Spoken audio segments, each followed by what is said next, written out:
Ahí está. Muy buenos días para todos, muy buenos días a todos los que están viendo y oyendo un poco de este programa que estamos denominando Diálogo Real, conversando entre católicos. La intención de esto es siempre realizar encuentros en donde vamos a estar haciendo episodios, series sobre todo lo que atañe a la iglesia, a la doctrina, a la cultura católica también.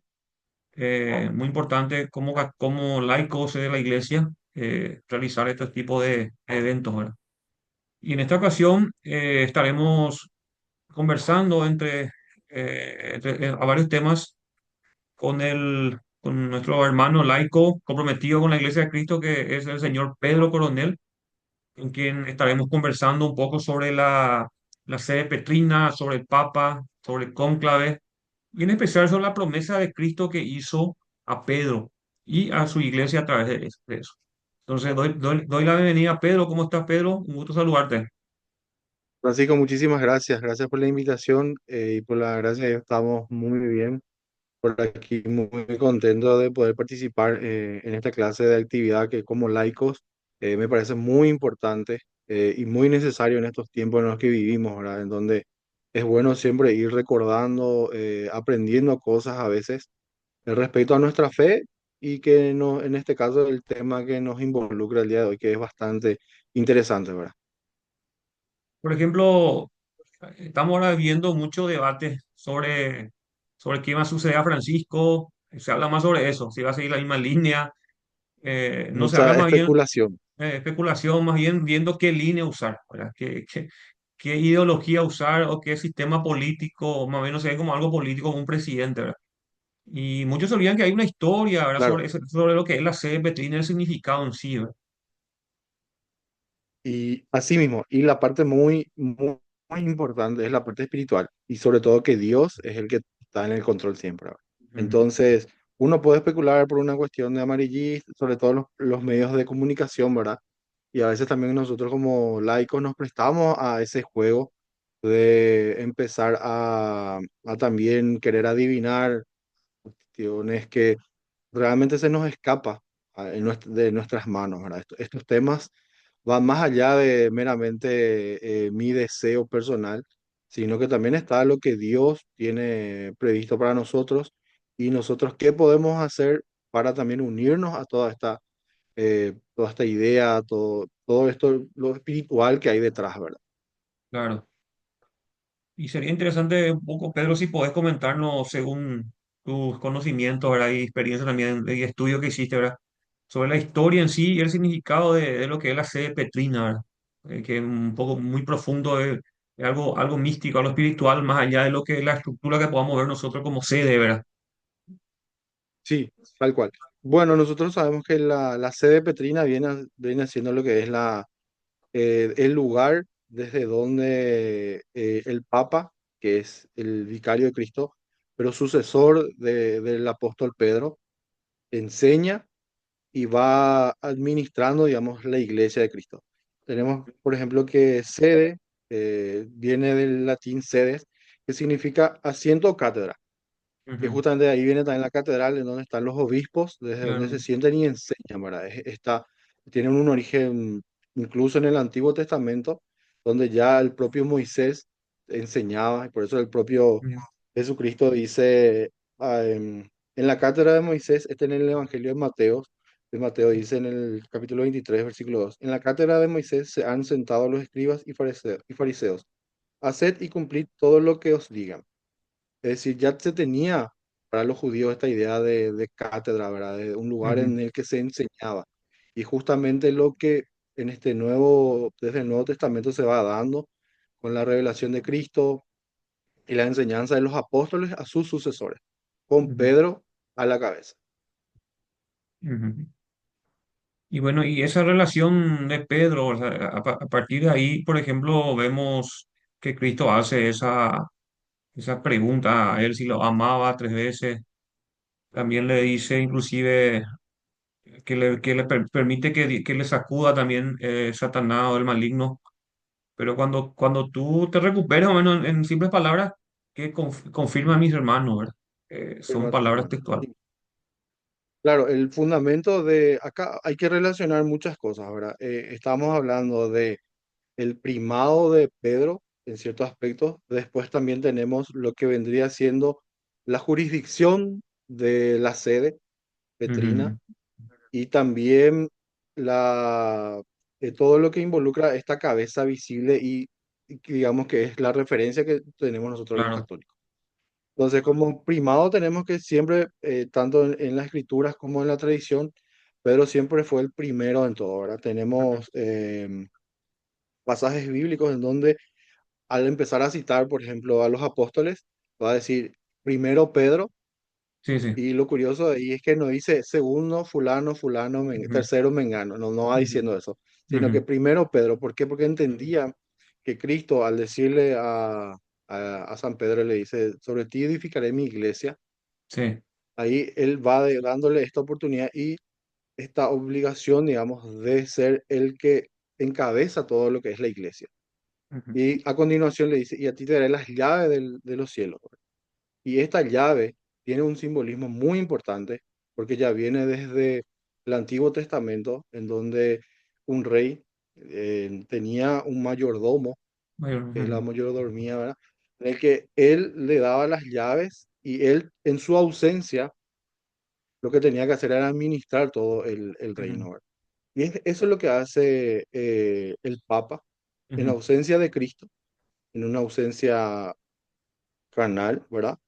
Él administra, él no es dueño de la doctrina, no es alguien que de repente, como algunos cristianos protestantes creen, ¿verdad? Qué sé yo, de repente se despierta un día y dice, hoy tengo ganas de promulgar un dogma. No Sí, funciona así, no, no claro. es así. Ujú. Es el administrador de esa verdad que siempre se ha revelado, que siempre se creyó en en toda la era de la cristiandad y que en determinados momentos, sobre todo cuando se pone en duda por diferentes motivos, ahora a veces, como podemos ver en la historia, el tiempo de algunas herejías que se suscitan, ¿verdad?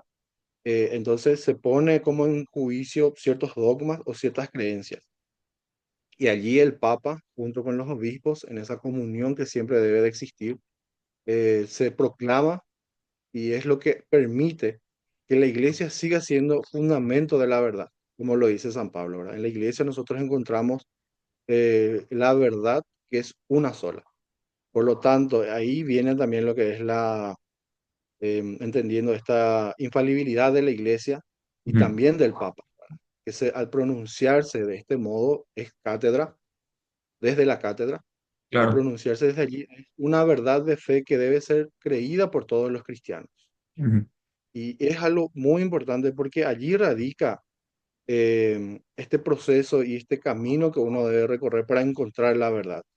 Como siempre digo a las personas con quien suelo conversar sobre la iglesia, nosotros no somos testigos de Cristo en cuanto a que no vivimos en la época en la que Él llegó. Todo lo que sabemos de nuestro Señor Jesucristo, de la doctrina, de todo lo que Él enseñó para nuestra salvación, lo aprendimos y lo conocemos gracias a la iglesia.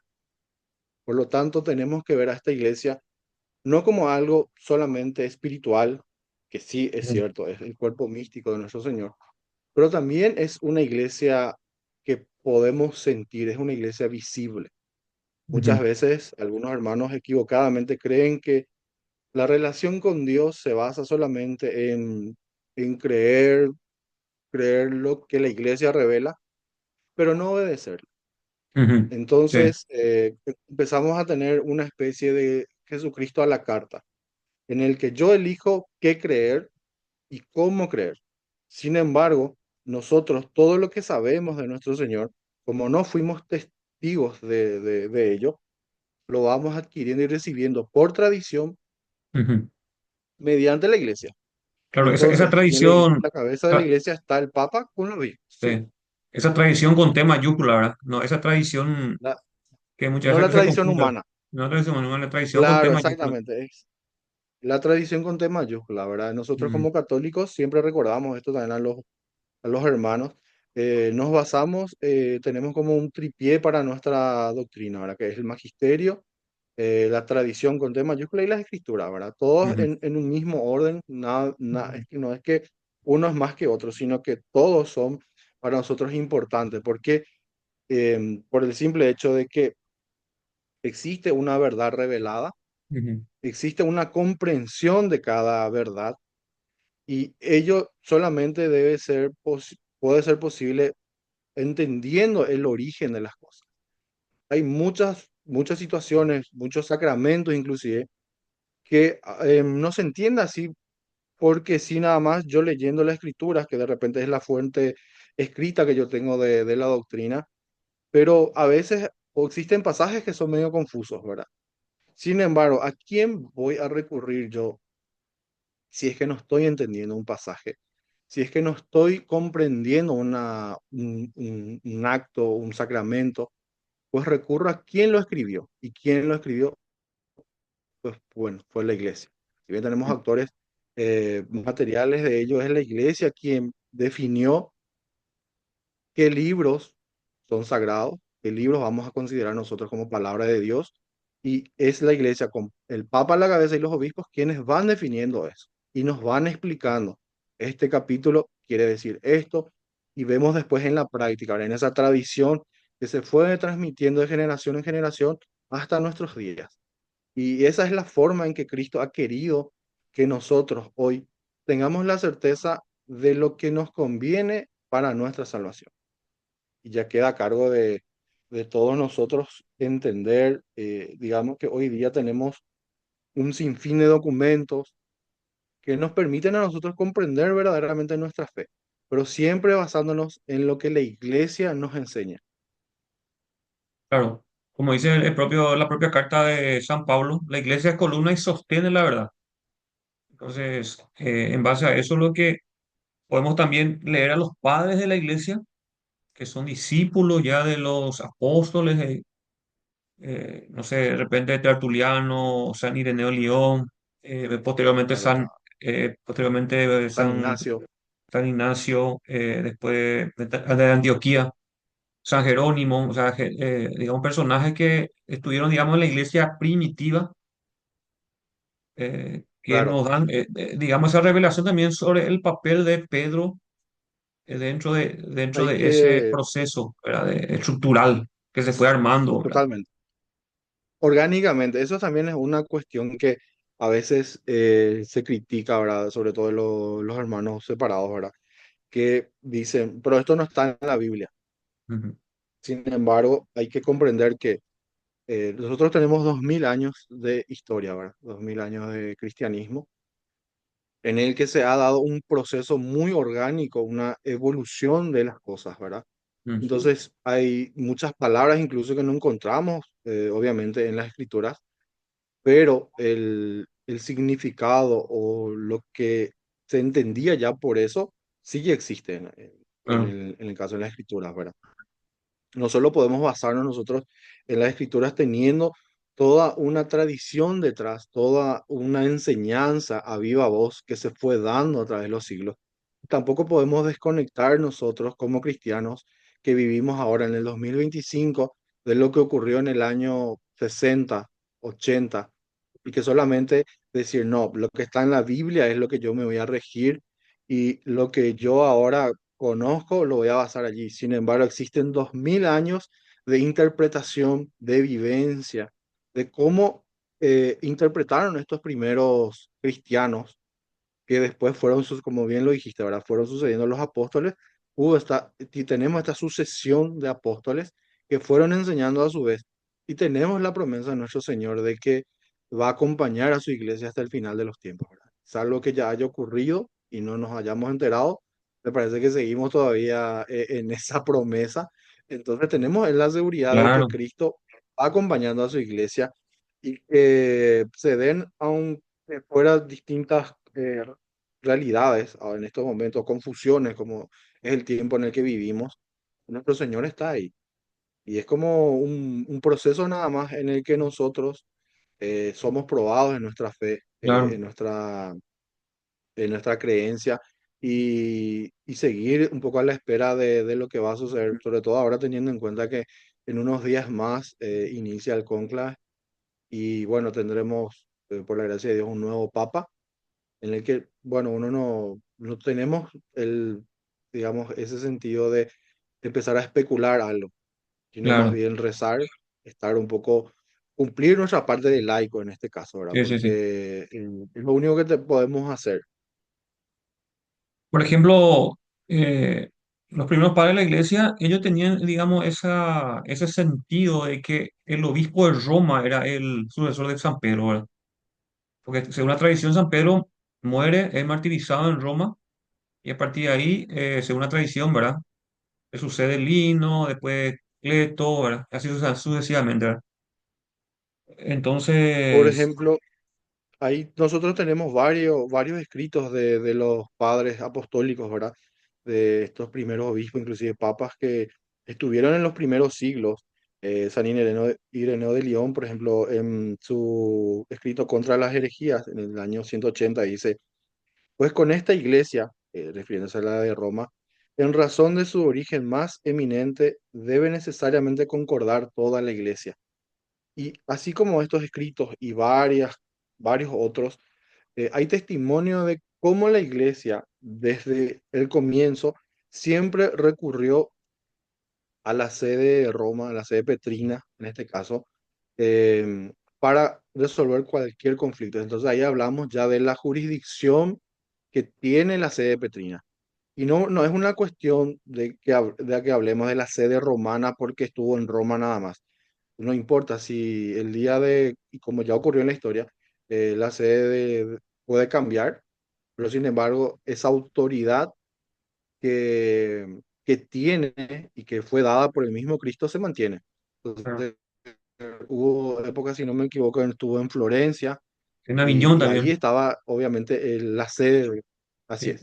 en Entonces, Aviñón, no es sí, una cuestión de solamente de ubicación, sino de que donde está el sucesor de Pedro, donde está, donde está Pedro está la iglesia, sí, sí, como también una frase sí, sí, así que mismo, sabemos, sí, sí, ¿verdad?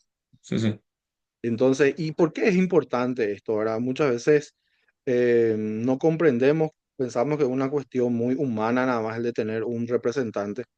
Sin embargo, nosotros vemos hoy día cuál es el inconveniente que se da justamente cuando no tenemos una autoridad visible. Y en el caso del protestantismo tenemos una cantidad de iglesias que se erigen como su propia autoridad sí, y se disemina por todos lados, ¿verdad? ujú, Cada uno piensa distinto al otro. Entonces ninguno piensa igual.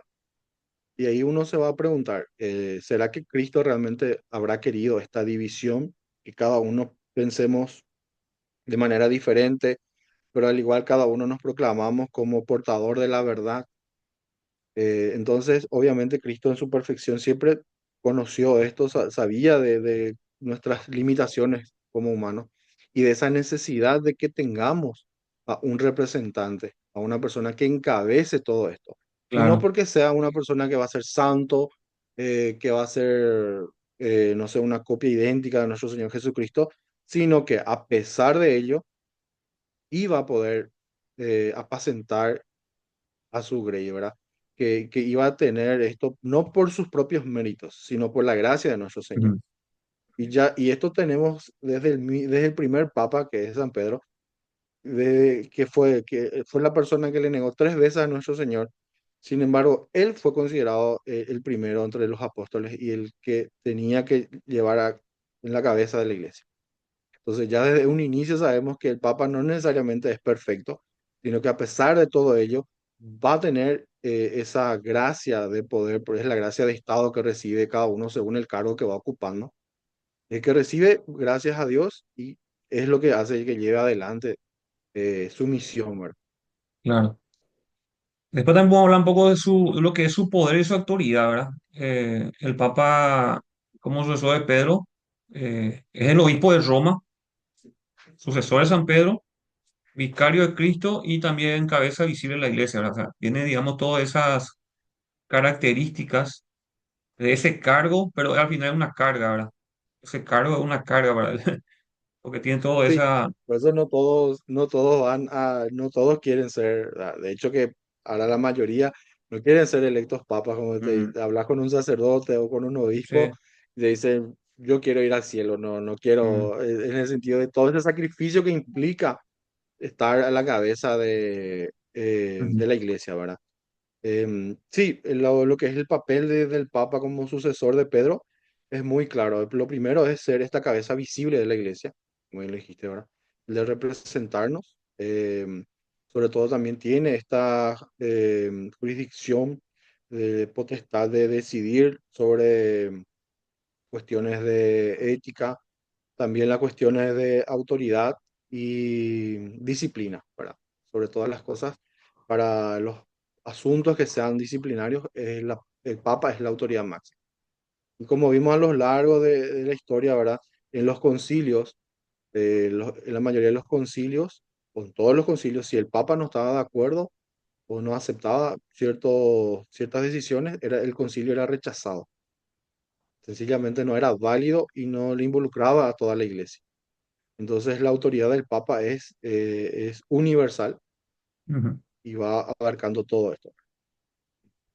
Y como también lo dije al principio, ¿verdad? Él es el vicario de Cristo, es el administrador de la doctrina, no el dueño de la verdad, no el dueño de la doctrina que hace a su antojo, no. Lo que hace es ir velando para que la verdad revelada se crea por todos los cristianos a lo largo de los siglos.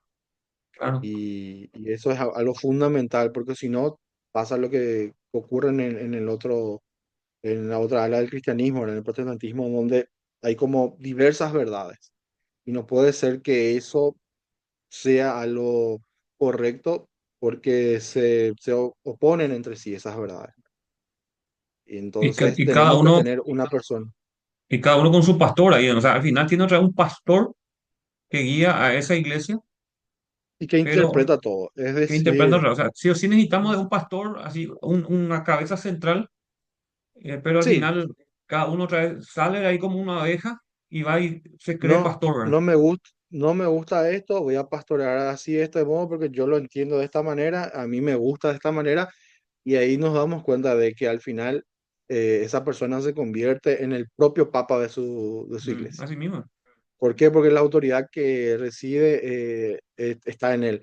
Y es eso nada más. Solamente que nosotros, como católicos, tenemos la certeza de que el propio Jesucristo es quien va y quien interviene siempre en la iglesia, ¿verdad? Por eso le ha dicho, oraré por ti para que tu fe no desfallezca, le dice a Sí, Pedro, sí, ¿verdad? San sí, sí, Pedro.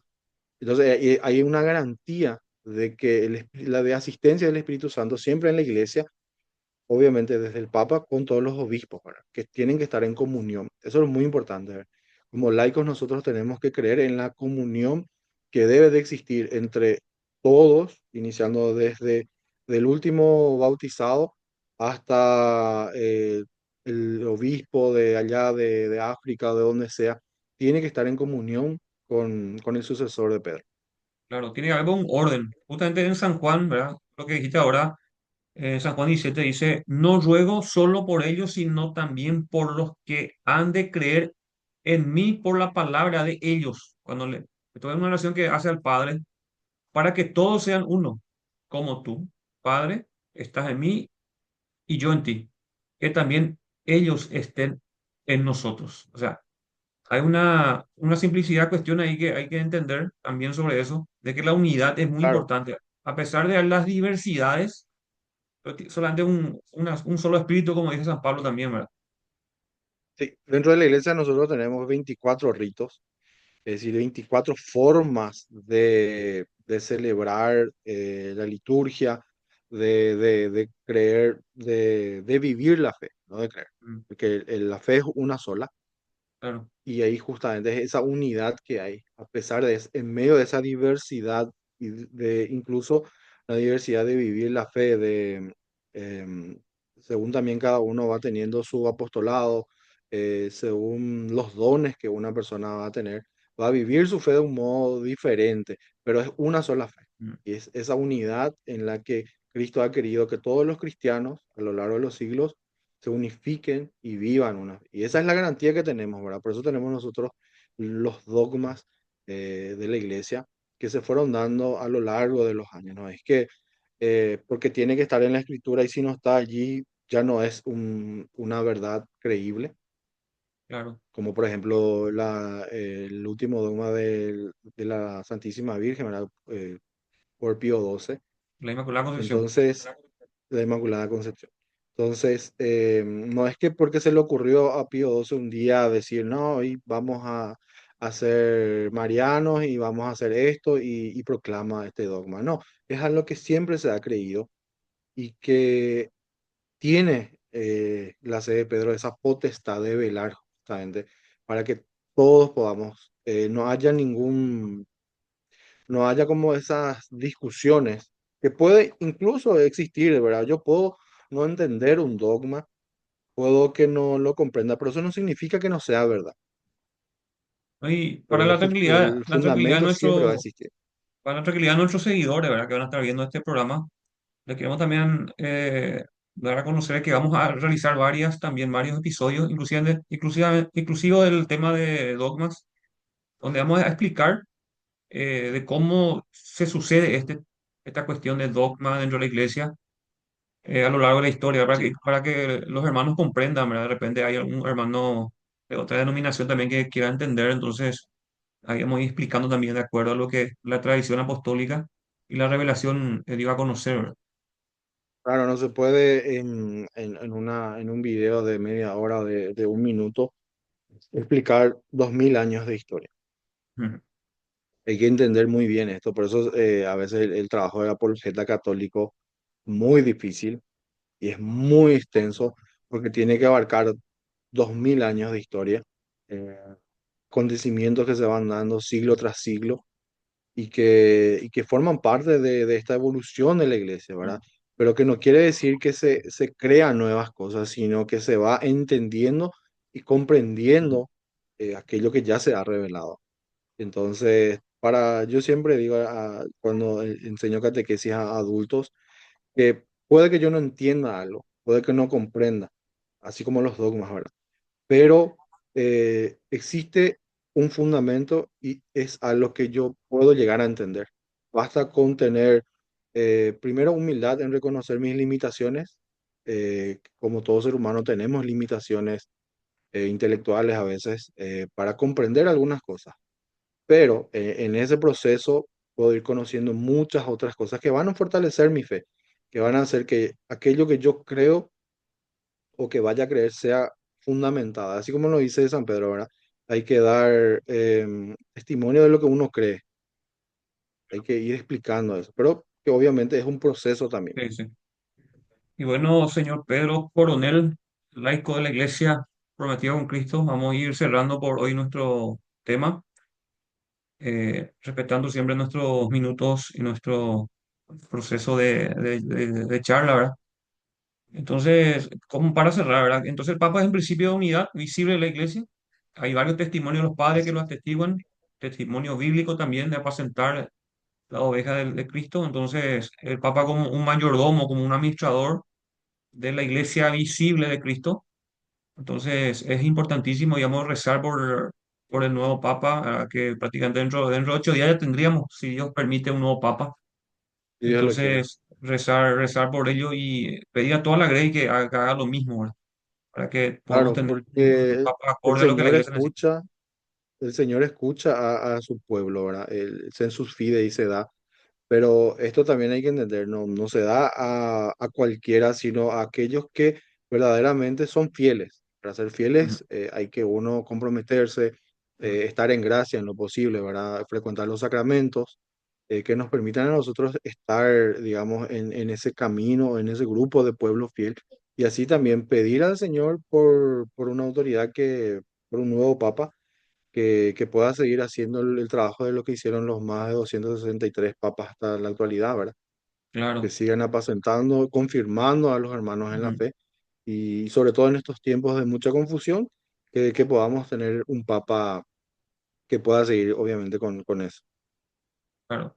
Entonces, a nuestros seguidores les pedimos que de repente nos envíen alguna sugerencia que quieran que toquemos algún tema de historia Preguntas de la que quieran iglesia. que podamos ir respondiendo también con mucho gusto. Desde ya te agradezco, Francisco, por la oportunidad, por la invitación y estamos a las órdenes acá para seguir conversando y dialogando, que me parece un buen apostolado que los laicos debemos de hacer, ¿verdad?